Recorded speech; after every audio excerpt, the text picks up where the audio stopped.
Jim obodo chịrị Anambra steeti ọ chịchara Anambra steeti chịta ọfụma n'uche nke anyị mgbe ahụ nke bụ na mgbe emechaziri eji na esiri Supreme Court wee wezuga ya n'akụkụ ndị mmadụ na-ebe akwa anya mmiri na-apụsịsị ha n'anya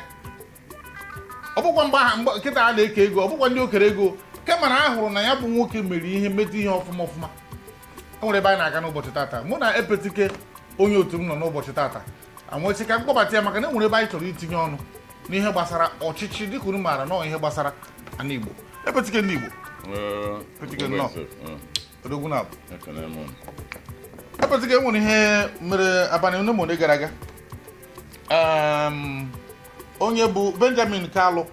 Chief Benjamin Kalu bụ Deputy Speaker House of Rep kamgbe ọnwa onye na-apụ onye ka ọ na-agba chori na ọ chọrọ ịbata dịka onye gọvanọ Abia steeti ọ nọkọta n'izu gara aga Osimba na ya arịtuo oru abalị na-abụọ gara aga nwanne kọbụnya nwanne ọjị ụzọ Kalụ Chief Mascot Kalụ bụkwa onye ọzọ na-azọ na ya ga-apụta zọọ gọvanọ ọ gbago ma fọm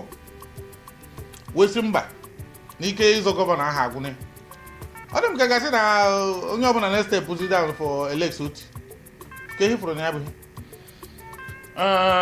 ndị Igbo kene mụ ọ na-aba ha ga-esibe ogologo mana ị na-enekwa ya